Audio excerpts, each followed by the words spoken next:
So I've watched the match again. I've watched it again, and I can say that I still feel the same way. I believe that it was a game of two halves, and this is why I was so conflicted in my previous video, because in the first half we were so poor, but yet still in the second half we done very well to get back in the game. Now, I slightly differ in my opinion from how I felt, because that was my raw reaction after the match. I was so disappointed because I believe that we were a better team. I believe that we could have done so much better on the day. But I have to bear in mind, we're not going to go for the whole season winning every match, right? And even though I know this, I didn't want us. Let's just use that word. I didn't want us to lose or draw against Chelsea. And I said it before the match started that, listen, I'm scared of Chelsea because I believe that they're going to set up defensively and in midfield, defensively in midfield. So I'm scared of the draw. That's what I've said. I didn't believe that we would lose, but I had this niggling feeling that, listen, we're going to get a draw. I was angry at the draw against Tottenham, but I could accept that more because Tottenham is playing very well. But the match against Chelsea, we didn't play well.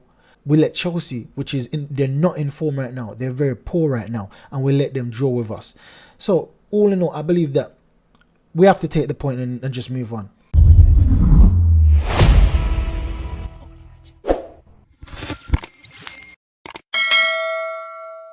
Now, Saka got voted the man of the match against Chelsea. Now, I believe that in the first half, he was missing. Absolutely missing. We didn't see anything from Saka. I see him trying a few stuff, but nothing worked. Nothing worked for Saka against Chelsea. But he still got the man of the match. So I'm thinking, in the second half, he played brilliantly. And I'm going to show some clip. He played brilliantly in the second half. And I'm thinking, if Saka played so poor and still got the man of the match, that only shows you that Chelsea's player was they were non-existent. If Saka can play this poorly, for me, his worst match of the season, potentially the worst match of his career, especially against the big teams or the traditionally big six, and he still got man of the match. That tells you the level that Chelsea's on. And this is it, that Chelsea's fans are hyping up, thinking that they're the next Barcelona, the next Real Madrid, because they're starting to get back to winning ways, or they're starting to get to winning ways for this season. And I'm saying that calm down, because you played poor, and you've been poor all season. I don't understand why a Chelsea fan feels like they're on the level to be speaking like this. Mate, we had a poor match, and we still got a draw. We had a poor match. Our best player, or one of our best players, our star boy had a nightmare, and he still got the man of the match. So Chelsea fans, you need to understand yourself, man. You're not on our level, mate. Something I was happy to see is Saka having the captain. Now we in the last video I spoke about the negatives. I want to focus on the positive for a bit, right? We see Saka, our Ayland having the captaincy, and that's brilliant. This is what we love to see, our young players coming through the academy and having the armband. Now I know that it's just for this match, or it's just for the end of the match, but this is a potential future. This is a potential foresight in the future, because I'm thinking that in the next potential captaincy would be Gabriel Magalhaes, right? And he was still on the pitch, even William Saliba and Declan Rice. But we see that Saka got the captain armband.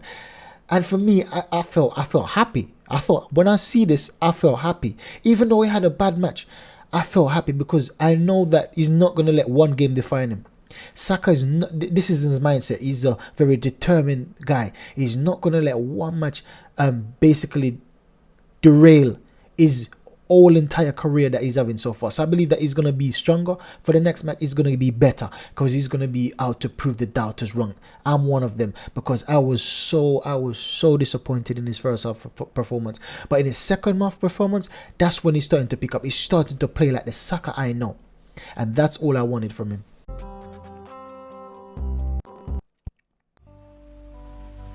Now, I was saying that Saka didn't do much in the match, but you can see he didn't try to beat the guy, he didn't beat Cucurella. But as you can see, he done brilliantly, right? He done brilliantly, not having a good match. Bear in mind, this is what I'm comparing him. Yes, in the last video I was comparing him to a world-class player and saying that he was poor, but comparing him as a normal player, just to compare him as a normal player on the pitch, he had an okay match, especially in the second half. tried. Look at this. He tried and he tried and he actually beat Cucurella a few times, and the referee wasn't doing him any favor. I see Cucurella acting down. I see Cucurella took him down a few times and he didn't get any free kicks. Cucurella got the yellow card way in the second half. I think it was the 70th minute. Look at those runs. If only could put a better ball in for Jesus, that could have been a goal. Look at that. Cucurella yanking at him. And this happened for the whole match. But this was the second half. I'm telling you that if he had played like this, I believe that we would have won the match from in the first half. And this is why I don't understand why it took so late to start performing. Perhaps it was a direction from Arteta to say that, listen, don't go too hard in the first half. Just wait till the second half to start playing your game. Perhaps that was a call from Arteta, but I can't see Arteta telling him to intentionally going on the pitch and intentionally playing slow, playing lethargic. I don't know. This was just not Saka. This was not our star boy. So that's it. Well, I changed my mind in Saka's performance, because previously I was saying that, nah, this isn't Saka. But on the second half, he showed his quality and he done a lot better. Now, these are the stats of the match. The stats we see. The ball position, Chelsea had, this is the first half, right? The first half and the second half. So ball position, Chelsea had 38 and we had 62. Chelsea had total shots 7, we had 2. So that's what I'm saying.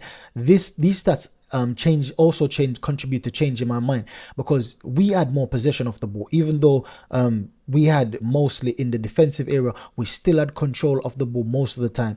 Chelsea, I believe that they had 2 lucky goals in terms of the amble, which led to the penalty, and also that cross shot, as he called it. Modric said it's a cross shot. So those 2 shots are the reasons why Chelsea was 2 up. And for me, those are 2 lucky goals. I hear the fans saying that, oh, the goal that Raz scored, it was a lucky goal. I'm thinking, what? What? I don't understand how they can say that's a lucky goal but not say the penalty they got was lucky. I don't know how they can say that's a lucky goal but not say that the shot that Modric has was lucky. And most of these fans and pundits tried to say that he meant it, when he himself said that it was a cross/shot, meaning it was an accident. They had 2 shots on target for the whole first half. They only had 2 shots. Now, as what I'm saying, that for a team that supposedly dominated the first half, only having 2 shots, that's poor. Because if that was my team, I would have been having words, right? Because they were so dominant, they were so good, according to their fans. Now, so we had 2 shots in total and 0 on target. Now, for me, I've already criticized my team and said we played poor, absolutely poor in the first half. 3 shots on target off target for Chelsea, 1 shot for us, 2-1 block shots. Now in the second half, now there's a difference. We gave up possession a bit because we tried to concentrate in attacking. Now look at the total shots. We had 11 to Chelsea's 4 shots they have in the second half, and we had 11. We have 3 shots on target, they had 3. Once again, for me, that is poor, because having so much shot, at least get to 50%, right? 50% ratio, at least. Because if we have more shots on target, we will have more goal. Shots off target, we had 4, they have 1. Block shots, we had 4. So you see that in the second half, Chelsea defense was strong because they were getting their body on the line. Their midfielders were getting their body on the line to be blocking shots. So all in all, we had a perfect second half. A poor first half and a perfect second half. While in Chelsea's end, they had a perfect first half. Not even a perfect one. They didn't even score. Their goals were so lucky. But anyways, they had a better first half and a poor second half. So it was a game of 2 halves. And this is why I'm saying that being a game of 2 halves, I can't really criticize my team that much, because we see City time and time again in title challenges, in title run-ins, coming from behind, scoring goals, getting the draw, getting the wins. This happens in title charges. So I can't be overcritical, especially because Chelsea, they have very good players. It's just that they're not performing right now. So I should not be overcritical of my team right now, but I have to be overcritical of certain players like Odegaard. I have to be overcritical of Saka's first half performances, because we want to strive for better. We aspire to be the best team in the world. So we can't accept performances like these, especially from Martin Odegaard. And Zinchenko was poor in the first half. I didn't see, as I said, when I watched the replay, now I understand why most fans were criticizing Zinchenko because I didn't see it. But when you watch the replay, you see that Zinchenko gave the ball so much. He gave away the ball so much. The ball was going over him. He wasn't defending properly, and this is why Tomiyasu came on and make a massive difference. Now, as I said, this was a game of two halves. You see, the first half, Chelsea's dribble was three. They got 3 out of 8, having a 38%. We had zero dribbles in the first half. Zero dribbles. So this is what I'm saying. We were so poor. If we don't dribble beating players, we had 7 dribbles and we failed all 7 potential dribbles. We failed all of them. Possession loss, we lost it 65 times. Chelsea lost it 50. We lost it 65 times. Chelsea lost it 57 times. So that's what I'm saying. Even though Chelsea had a better first half than us, they weren't that good. It's just that we were so poor that made Chelsea look that good. The one area they were very good at is their duels. And that's what I've been saying. I've been beating this drum. Where if we get the chance to win our duels, whenever and any match we win our duels, we will win that match. I'm telling you that from now. And we see that that's a trend.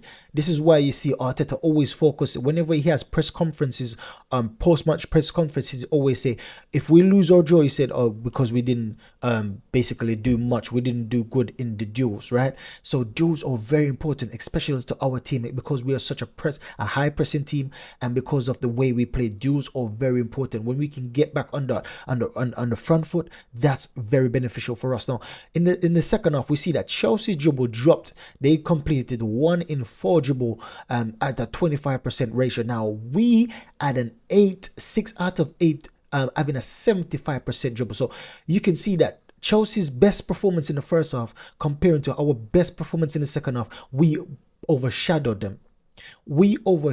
So all in all, we can say that we had a better match than Chelsea, because when you check the numbers, they had a better first half than us. But in the second half, our second half performance is better than their first half performance on so many metrics, not just one.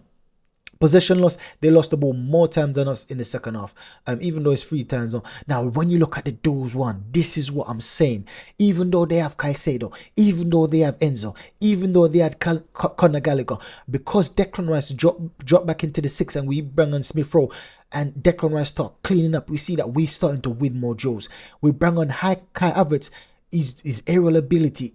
I didn't respect him that much in terms of the aerial ability, but when he came on, he won most of his aerial balls, especially over Levi Colwill, and I was so surprised. And this is what I'm saying, that this gives him a chance to be in the first team going into the next match, because the way he played in attacking, I was so happy. I was so pleased for Kai. Now, when it comes to an aerial one, you see that we won 8, they won 12. Now, most of these is because Kai Havertz came on. Now, when you look at this shows you the average position. On the left-hand side, this is the average position in the first half with Martinelli playing. So you see, we kind of have a setup where all 3 players are spread across, right? Martinelli attacking high, Saka attacking high, Jesus in the middle, Odegaard just behind. Even though Odegaard is kind of a free, he's more freer than when he normally plays with Saka. He's a bit more in the middle. He still didn't have a good game, and I can't understand why. Was it because it's raining? Odegaard don't like to play in rain, or was he disappointed because they got knocked out? His country got knocked out the Euro, but then again, you see Haaland still scoring. So I don't know, man. Odegaard needs to pull his socks up, man, because boy, that performance was shocking. Now in the second half, you see Eddie Nketiah comes on. He's starting to spirit. And when you see Jesus, on the left hand side on the first half, you see Jesus coming in playing the false 9, and Martinelli is more advanced and Saka is on the same level, basically showing you that Jesus dropped a lot in midfield. Now when Eddie Nketiah comes on, he was stretching the defensive line, and you see Trossard more in a defensive mindset in terms of helping the left back, but you see Nketiah going forward. You see Kai Havertz playing beside Saka, and this is where he was most of the time when he's attacking. He attacks in the box right in between Eddie Nketiah and Saka, trying to edit the ball down either to Saka or Nketiah, and I believe that's a brilliant strategy. And we see that when we see that Emil Smith Rowe came on, and he basically playing the Jorginho role but in a more advanced. In the left hand side, see Jorginho is behind the halfway line, but Smith Rowe came and started to play above and beyond the halfway line, and that gives us more possession in the attacking areas of the pitch, and that's a positive substitution. So all in all, I have to give Mikel Arteta credit. I have to give him credit for his substitution, and it's not just for this match. Over the past few matches, his substitution has been on point. They've been transformative for us. They've transformed us from losing position to winning position, and in some cases from losing position to position that we draw. So I have to give Mikel Arteta credit because he deserves it. Now, this is another stat I was looking into. That look at this. Bukayo Saka #1 on the pitch, even though they had a poor first half, right? Declan Rice second best on the pitch, right? Leandro Trossard came on in second half. I think it was the 70th minute or the 75th minute, even the 80th minute, and he was the third best on the pitch. Now, Conor Gallagher, he was brilliant. I have to give Conor Gallagher credit. He's brilliant at what he does, and he was brilliant on the day. And he was in fourth. Jorginho, even though he didn't do much, he was in fifth. No, Jorginho didn't do much wrong, but he didn't do much good either, because he didn't influence the game positively, and he didn't influence it negatively. He was just there. He done a few good things. I have to give him credit. He done a good few, but he didn't done anything to stand out. So you see that we had the top four. Well, we're in the top 5 of the best players on the pitch, and I don't see these Chelsea fans talking about stats like these. So this is what I'm saying.